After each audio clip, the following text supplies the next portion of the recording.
Electric field E equal to 100 volt per meter along positive y-axis. Find the work required to move an electron from A to B along 3 different paths and potential difference between A and B. ठीक है, सो A से B तक electron को ले जाने में along the 3 different path, this is the path 1, this is path 2 and this is 3. ठीक है, कितना वर्क करना पड़ेगा और A से B के बीच में पोटेंशियल डिफरेंस कितना होगा ये हम लोग को निकालना है. ठीक है, सो देखिए वर्क डन निकालने के लिए फॉर्मूला हम लोग क्या करेंगे. सो वर्क डन कितना होता है, फोर्स और डिस्प्लेसमेंट का डॉट प्रोडक्ट. ठीक है, so that is work done. यहाँ पे क्या हो जाएगा, फोर्स का value Q E, so Q E dot D L. ठीक है, ये फॉर्मूला वर्क डन का है. ठीक है, या फिर ई डॉट डी एस भी लिख सकते हैं अगर डी एस आप डिस्प्लेसमेंट वेक्टर मानते हो. ठीक है, सिमिलरली अगर आपको पोटेंशियल निकालना है, पोटेंशियल डिफरेंस, तो डेल्टा भी क्या होता है, this is minus E dot D R. ठीक है, इस फॉर्मूला को याद रखिए. सो अगर नेट पोटेंशियल डिफरेंस निकालना है तो क्या करेंगे, डी आर को इंटीग्रेट करेंगे, ई डॉट डी आर को हम लोग इंटीग्रेट करेंगे. ठीक है ना. सो एनीवे, सो हम लोग सबसे पहले आते हैं वर्क डन पे. सो देखिए वर्क डन, आप इस पाथ में जाइए, इस पाथ में जाइए, इस पाथ में जाइए, तीनों इक्वल होगा. इक्वल इसलिए होगा क्योंकि इलेक्ट्रिक फील्ड जो है this is the conservative field. ठीक है, so force due to electric field भी क्या होगा, कंजर्वेटिव होगा नेचर में. ठीक है, so E dot D L निकालना है. तो सबसे पहले देखिए ई और डी एल के बीच का हम लोग को वेक्टर देखना पड़ेगा. सो मान लीजिए अगर ए से बी हम लोग जा रहे हैं, इस पाथ को हम लोगों ने फॉलो किया. ठीक है, path A to B along this path. ठीक है, सो अगर यहां पर आप आइएगा इस पाथ के लिए, मीन्स लेट से ए से आप सी गए, देन सी से बी गए. सो ए से सी तक में आपका इलेक्ट्रिक फील्ड का डायरेक्शन ये है, देखिए ऊपर की तरफ है. ठीक है, दैट इज ई जे. ठीक है, और डिस्प्लेसमेंट भी इस डायरेक्शन में. सो इसके बीच में और इसके बीच में एंगल कितना है, वेक्टर इस तरह से है ना, डिस्प्लेसमेंट वेक्टर और फील्ड वेक्टर ऐसा है. सो दोनों के बीच का जो एंगल है that is 0 degree. So cos 0 degree क्या हो जाएगा, इस फॉर्मूला को थोड़ा सा मॉडिफाई कर दीजिए, it is Q then E D L cos theta. ठीक है, फॉर्मूला हो गया. सो कॉस थीटा का वैल्यू कितना होगा, इस पाथ के अलॉन्ग अगर जाइएगा तो थीटा का वैल्यू यहाँ पे 0 होगा. सो कॉस 0 कितना होगा, 1 होगा. सो कॉस 0 जब 1 होगा सो ये वैल्यू कितना हो जाएगा, Q integration E D L. ठीक है, और जब यहाँ से यहाँ जा रहे हो तो डी एल का वैल्यू कितना होगा, आप इसको इंटीग्रेट करोगे फ्रॉम 1 to 4. सो 1 to 4 जब इंटीग्रेट करोगे तो 4 - 1 कितना आएगा, 3 आएगा.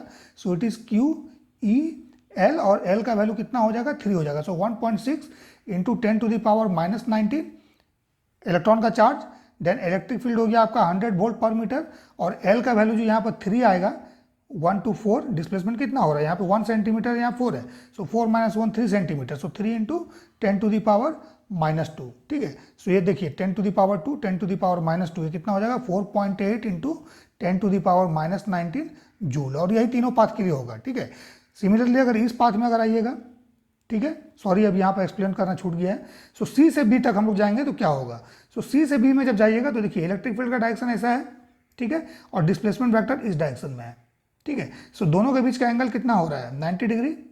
ठीक है, सो सेकेंड केस में जब सी से बी तक हम लोग जाएंगे, सो डब्ल्यू, लेट से डब्ल्यू सी बी, यहाँ पर हम लोगों ने निकाला डब्ल्यू ए सी. ठीक है, सो जब सी से बी तक में जाइएगा सो यहाँ एंगल कितना हो रहा है, 90 डिग्री हो रहा है. सो कॉस 90 डिग्री का वैल्यू कितना होगा, 0 होगा. So Q integration E D L, और ये cos 90 degree. So cos 90 degree is 0, so this become 0. ठीक है, सो नेट वर्क डन जब निकालेंगे along path 1 that is A to C and C to B, so ये कितना हो जाएगा, W A C plus W C B. ठीक है, सो दोनों को ऐड करिएगा, 0 plus this, so 4.8 into 10⁻⁻19 joule. ठीक है, सो इस पाथ के अलॉन्ग. अब आते हैं इस पाथ के अलॉन्ग. सो इस पाथ के अलॉन्ग जब आइएगा सो देखिए सबसे पहले इसमें आइए, ए टू लेट से दिस पॉइंट. सो इस पॉइंट के लिए वेक्टर का डायरेक्शन डिस्प्लेसमेंट का ये है, और इलेक्ट्रिक फील्ड का ऊपर की तरफ, तो एंगल कितना हो गया, 90 डिग्री हो गया. सो कॉस 90 डिग्री का वैल्यू 0. सो यहाँ पर ए टू दिस पॉइंट तक जाने में जो वर्क डन होगा डब्ल्यू, ये वैल्यू 0 होगा. ठीक है, सिमिलरली इसमें आ जाइए. ठीक है, सो यहाँ भी देखिए displacement is this and electric field is this, दोनों के बीच का एंगल 90 डिग्री. सो यहाँ भी जो वर्क डन होगा ये 0 होगा. सो बचा क्या वर्क डन, इस पाथ के लिए और इस पाथ के लिए. सो इस पाथ के लिए जब वर्क डन आप निकालोगे सो डिस्प्लेसमेंट का वैल्यू कितना होगा, डीएल का वैल्यू इंटीग्रेट करोगे सो 1 आएगा, 2 - 1. ठीक है, इलेक्ट्रिक फील्ड वही रहेगा, चार्ज वही रहेगा. ठीक है, सिमिलरली फिर इसके लिए निकालोगे सो 4 - 2 दैट इज 2. डीएल का वैल्यू कितना होगा, डिस्प्लेसमेंट वेक्टर का वैल्यू 2 होगा. ठीक है, सो 1 + 2 इज व्हाट, 3. ठीक है, सो अलॉन्ग दिस पाथ अगर जाइएगा तो सेम आपका वैल्यू आएगा. मैं यहाँ पर लिख देता हूँ, इट इज क्यू ई, और एल का जो वैल्यू होगा मैं यहाँ पर लिख देता हूँ, दिस इज 2 - 1. सो कितना होगा, 1 सेंटीमीटर, ठीक है, QE 1 सेंटीमीटर। और इसमें जब निकालेंगे this point to this point, so ये QE 2 सेंटीमीटर होगा। सो दोनों को जब ऐड कर देंगे QE 2 centimetre plus QE 1 centimetre, so दोनों ऐड होकर QE 3 सेंटीमीटर आ जाएगा, डेट इज सेम वन, ठीक है। देन जब इस पाथ के अलॉन्ग जाइएगा, सो इस पाथ के जब अलॉन्ग जाइएगा, सो इसको अगर हम लोग वेक्टर फॉर्म में लिख दें, ठीक है, या वेक्टर फॉर्म में आप नहीं लिखना चाहते हैं, सीधा सीधा आप डिस्प्लेसमेंट निकालना चाहते हैं, ठीक है, इसमें, सो इस डिस्प्लेसमेंट को हम लोग निकाल सकते हैं। कैसे निकाल सकते हैं, देखिए एंगल, देखिए यहाँ पर इस एंगल को देखिए, ये एंगल कितना है, ये एंगल 45 डिग्री है, क्योंकि ये इस तरह का रेक्टेंगल बन रहा है ना, ये 45 डिग्री है, ठीक है। सो अगर ये एंगल 45 डिग्री है और ये वाला वैल्यू अगर 3 है, ठीक है, दिस वैल्यू इज 3, ठीक है, सो ये वैल्यू कितना होगा, इस ट्रायंगल से हम लोग निकाल सकते हैं। सो इसमें क्या करेंगे, cos 45 डिग्री ले लीजिए, मैं यहाँ लिख देता हूँ cos 45 degree. So cos 45 degree का बेस बाय हाइपोटेन्यूज हो जाएगा। सो बेस का वैल्यू यहाँ पे कितना हो रहा है, c minus A, that is 3 by hypotenuse AB। So यहाँ से AB का जो मैग्नीट्यूड आ रहा है, AB का वैल्यू इस डायगोनल का जो आप देख सकते हैं, ठीक है। So this is 3 by cos 45 degree. cos 45 degree कितना होता है, 1/√2, सो इट इज 3√2। ये इस तरह से कुछ आ जाएगा हमारे पास, ठीक है, क्लियर है। देन इलेक्ट्रिक फील्ड और इस डिस्प्लेसमेंट वेक्टर के बीच का एंगल, सो कितना है, इलेक्ट्रिक फील्ड देखिए इस डायरेक्शन में आ गया, यहाँ मैं कर देता हूँ, इलेक्ट्रिक फील्ड देखिए इस डायरेक्शन में है E, ठीक है, और डिस्प्लेसमेंट कुछ इस तरह से है। सो ये एंगल 45 डिग्री अगर है and this is the electric field का डायरेक्शन कुछ इसी तरह से है, ठीक है। सो दोनों के बीच का एंगल कितना आ रहा है, 45 डिग्री आ रहा है ना, ठीक है। सो ये वैल्यू कितना हो जाएगा, cos 45 डिग्री हो जाएगा। So it is, let's say WAB अगर डायरेक्ट हम लोग निकालते हैं इस पाथ के लिए, सो WAB का वैल्यू कितना हो जाएगा, Q देन E, ठीक है, देन DL का वैल्यू निकालेंगे हम लोग, देन फिर cos theta, so cos 45 degree, ठीक है। सो QE देन DL को इंटीग्रेट करोगे L आएगा, सो L क्या होगा, यहाँ A से B डायरेक्टली निकाल रहे हैं, सो ये AB होगा। सो इस इंटीग्रेशन का जो वैल्यू होगा that is how much, it is 3√2। So QE then 3√2 और cos 45 डिग्री का वैल्यू कितना आएगा, इट इज अगेन 1/√2। सो देखिए √2 cancel out, so it is QE then 3 centimetre, ये सेंटीमीटर में है, इसको याद रखिए। सो सेम वैल्यू आएगा, सेम वैल्यू जो कि आपका फर्स्ट केस में और सेकंड केस में आ रहा है, ठीक है। सो वर्क डन तीनों में ही सेम होगा, क्लियर है।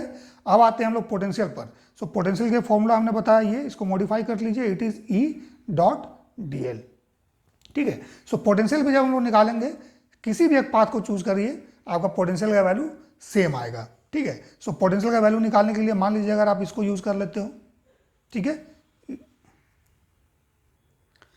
ठीक है ना। सो पोटेंशियल डिफरेंस निकालने के लिए इस फॉर्मूला को यूज कर लेना। सो पोटेंशियल डिफरेंस निकालिए, मान लीजिए डेल्टा V का वैल्यू अगर हम लोग निकालते हैं, तो delta V that is VB minus VA होगा, ठीक है। ये वैल्यू कितना होगा, नेगेटिव। लेट से अगर इसी पाथ को हम लोग चूज करें, सो इस पाथ को चूज करेंगे तो E का वैल्यू हमारे पास E इस तरह से हम लोग लिख देते हैं, then DL then cos theta, ये फॉर्मूला चलेगा हमारा, ठीक है। इसको इंटीग्रेशन यहाँ पर लगा दीजिए, ठीक है, पूरा में इंटीग्रेशन होना चाहिए, बट E का वैल्यू जो है यहाँ पर 400 है, 100 वोल्ट पर मीटर। सो इसलिए हमने इंटीग्रेशन सिर्फ DL को किया है, ठीक है। अदरवाइज कुछ इस तरह का डॉट प्रोडक्ट है कि दोनों को इंटीग्रेट करना पड़ेगा, सो दोनों का वैल्यू को हम लोग इंटीग्रेट करेंगे प्रोडक्ट वैल्यू को, ठीक है। सो माइनस देन E का वैल्यू पुट कर लीजिएगा, देन DL को जब इंटीग्रेट कीजिएगा, सो DL का वैल्यू हमने अभी क्या किया, इस पाथ को हमने लिया है, ठीक है। सो DL का वैल्यू कितना आएगा, अगेन 3√2, सो इट इज 3√2, ठीक है, centimetre. Then cos theta, so cos 45 degree, so cos 45 degree का वैल्यू कितना होगा, 1/√2 हो जाएगा। So it is minus E into 3√2 10 to the power -2, then cos 45 degree 1/√2। So देखिए √2 कैंसल आउट, ठीक है। Then this is minus E का value कितना है, 10⁻², then 3 into 10 to the power -2, ठीक है ना। सो देखिए कितना आ गया, -3। अब निकाल क्या रहे हैं, potential difference, so it is volt, ठीक है। सो अभी जो हम लोगों ने निकाला है, दिस इज निकाले हैं हम लोग VB माइनस VA, ठीक है, delta V। So VA minus VB का वैल्यू कितना होगा, इट इज माइनस से मल्टीप्लाई कर देंगे दोनों side, so it is 3 volt. So इसका 3 वोल्ट आंसर होगा, ठीक है। ये हमने बता दिया, अगर आप इस पाथ के अलॉन्ग जाओगे डायरेक्टली आप निकाल रहे हो। सिमिलरली अगर इस पाथ के अलॉन्ग निकालोगे, सो निकालते हैं। सो देखिए फॉर्मूला ये चलेगा, तो E.dl इस पाथ में अगर जाते हैं हम लोग, सो सबसे पहले A to C का बीच में पोटेंशियल डिफरेंस निकालेंगे। सो इसमें देखिए इलेक्ट्रिक फील्ड का डायरेक्शन E ऊपर की तरफ है, ठीक है। देन डिस्प्लेसमेंट भी ऊपर की तरफ है, ठीक है, सेम डायरेक्शन में है। सो दोनों के बीच का एंगल 0, सो कॉस 0 का वैल्यू कितना होगा, 1 हो जाएगा। सो डायरेक्टली हम लोग इंटीग्रेट करेंगे भी AC, ठीक है।